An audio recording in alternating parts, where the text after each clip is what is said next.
கடன் பிரச்சனையில இருந்து விடுபட சாணக்கியர் சொல்லக்கூடிய 4 ராஜதந்திரங்கள். வாழ்க்கை, சமூகம், உறவுகள், பிரச்சனைகள் இந்த மாதிரியான விஷயங்களை பத்தியும் அதை சரியா கையாளக்கூடிய முறை பத்தியும் விளக்கக்கூடிய நூல் தான் சாணக்கிய நீதி. மௌரிய பேரரசர் சந்திரகுப்தனோட வழிகாட்டியாவும் அவரோட அரசவையோட நிர்வாகியாவும் திறம்பட செயலாற்றினவர் தான் சாணக்கியர். அவர் வாழ்க்கை அப்புறம் அதுல ஏற்படக்கூடிய பிரச்சனைகள், அவற்றை சமாளிக்கக்கூடிய வழிமுறைகளை சொல்லிட்டு போயிருக்காரு. அப்படி கடன் பிரச்சனையில இருந்து எப்படி விடுபடுறது, பணத்தை எப்படி நிர்வகிக்கிறது அப்படிங்கிறதுக்கு ரொம்பவே முக்கியமான 4 ராஜதந்திரங்களை அவர் சொல்லி வச்சுட்டு போயிருக்காரு.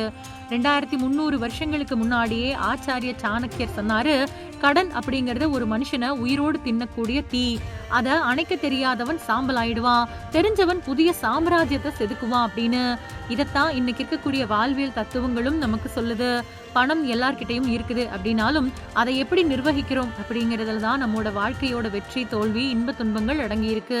பணம் வச்சிருக்கிறதால ஒருத்தர் பணக்காரராகிவிட முடியாது. யார் ஒருத்தருக்கு அந்த பணத்தை சரியா நிர்வாகம் செய்ய தெரியுதோ அவன் மட்டும்தான் பணக்காரனாவும் கோடீஸ்வரனாவும் ஆகிறான்.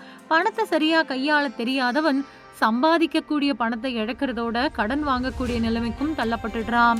இதுவரைக்கும் பணத்தை சரியா கையாளக்கூடிய வழிமுறை தெரியாம நீங்க இன்னைக்கு கடனாளியாக இருக்கலாம்.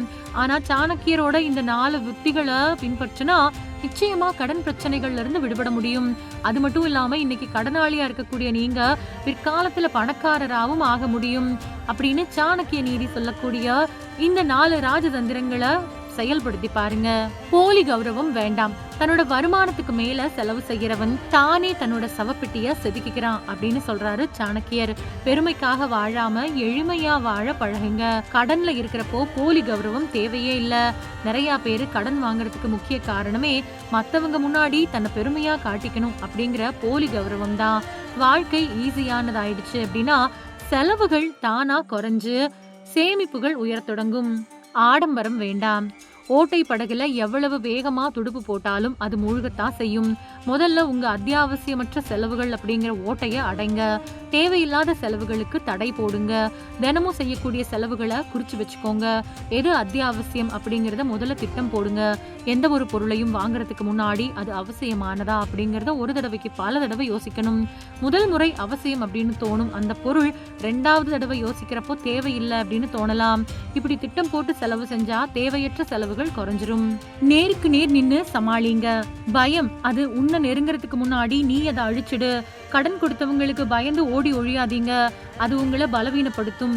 சாமா, தானா, பேத, தண்ட முறைகளை பயன்படுத்துங்க. நேரா போய் பேசி முறையா கடனை திருப்பி செலுத்துறதுக்கு அவகாசம் பெற்று உரிய நேரத்துல கொஞ்சம் கொஞ்சமா கடனை அடைக்கலாம்.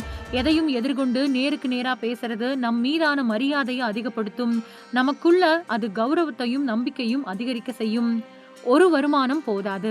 சோம்பேறிக்கு செல்வம் இல்ல, அறிவில்லாதவனுக்கு வெற்றி இல்ல. கடன் அப்படிங்கிறது பெரிய நெருப்பு. ஒரு மாத சம்பளம் அப்படிங்கிறது ஒரு வாளி தண்ணீர் மட்டும்தான்.